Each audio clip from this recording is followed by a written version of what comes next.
ಮದುವೆ ಆಗಿ ಇಷ್ಟು ವರ್ಷ ಆದ್ಮೇಲೆ ಸುರಭಿ ತಾಯಿ ಆಗ್ತಿದ್ದಾಳೆ ಕಣು.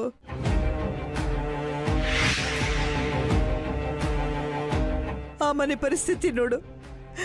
ಅಪರೂಪಕ್ಕೆ ಒಂದು ಒಳ್ಳೆ ಸುದ್ದಿ ಬಂದಿದೆ, ಆದ್ರೆ ಯಾರೂ ಆ ಸಂತೋಷನ ಯಾರಿಗೂ ಹಂಚ್ಕೊಳ್ಳೋ ಪರಿಸ್ಥಿತಿನಲ್ಲಿ ಇಲ್ಲ.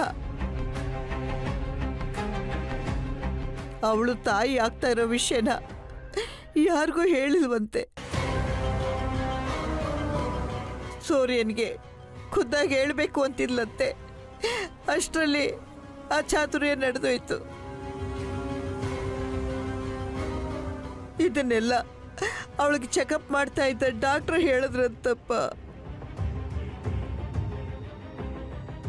ಈಗ ಅವಳೊಬ್ಬಳ ಜೀವ ಅಷ್ಟೇ ತೊಂದರೆಲಿಲ್ಲ ಕಣೋ, ಮುಂದೆ ಬರ್ತಾ ಇರೋ ಆ ವಂಶದ ಕುಡಿ ಕೂಡ ಆಪತ್ತಲ್ಲಿದೆಯಪ್ಪ.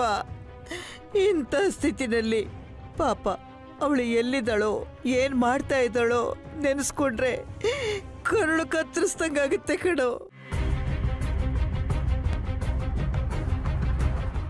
ಈಗ ಈ ವಿಷಯನ ಮನೆಯಲ್ಲಿ ಯಾರ ಹತ್ರ ಹೇಳಿದ್ರೂ ಪ್ರಯೋಜನ ಇಲ್ಲ ಅಂತ ಒಳೊಳಗೆ ನೋವು ಅನುಭವಿಸ್ತಾ ಇದ್ದೀನಪ್ಪ. ಇದೇನಚ್ಚಿ ಹಿಂಗೆ ಹೇಳ್ಬಿಟ್ಟೆ? ಇಷ್ಟೊಂದು ಸೂಕ್ಷ್ಮವಾದ ವಿಚಾರ ಹೇಳಿದ್ರೆ ಯಾರ ಮನ್ಸಿಗೆ ನೋವಾಗದೇ ಇರುತ್ತೆ ಹೇಳಿ? ಅಮ್ಮ ಏನ್ ಮುಖ ನೋಡ್ತಾ ಇದೆಯಾ? ಫಸ್ಟ್ ಅಪ್ಪಂಗೆ ಫೋನ್ ಮಾಡು. ಅವ್ರ ಪರ್ಸನಲ್ ನಂಬರ್ ನಿನ್ನ ಹತ್ರ ಬಿಟ್ಟರೆ ಬೇರೆ ಯಾರ ಹತ್ರನೂ ಇಲ್ಲ. ಅವ್ರ ಪೊಲಿಟಿಕಲ್ ಪ್ರೆಷರ್ನ ಯೂಸ್ ಮಾಡಿ ಹೇಗಾದ್ರೂ ಮಾಡಿ ಹುಡುಕ್ಲೇಬೇಕು. ಫೋನ್ ಮಾಡು ನೀನು. ನಕುಲ್, ಈ ಕೆಲ್ಸನ ಅವತ್ತು ಸುರಭಿ ಕಳ್ದೋರ್ನಲ್ಲ ಅವತ್ತೇ ಮಾಡ್ದೆ ಕಣೋ. ನನ್ ಮಾತು ಕೇಳೋದಕ್ಕೆ ಹೊರಟಾಗಿರ್ಬೋದು, ಆದ್ರೆ ನನ್ನ ಮನ್ಸು ಹೊರಟಿಲ್ಲ. ನಿಮ್ಮಪ್ಪ ಕೂಡ ಈ ವಿಚಾರ ಕೇಳಿ ಎಷ್ಟೊಂದು ನೊಂದ್ಕೊಂಡ್ರು ಗೊತ್ತಾ? ಅವ್ರ ಕೆಲಸದಲ್ಲಿ ಎಷ್ಟೇ ಒತ್ತಡ ಇದ್ರು ಅವ್ರ ಕಡೆಯಿಂದ ಏನ್ ಸಹಾಯ ಆಗುತ್ತೋ ಅದು ನಾನು ಮಾಡ್ತೀನಿ ಅಂತ ಹೇಳಿದ್ದಾರೆ. ಇನ್ ಮಿಕ್ಕಿದ್ದು ಆ ದೇವ್ರಿಗೆ ಬಿಟ್ಟಿದ್ದು.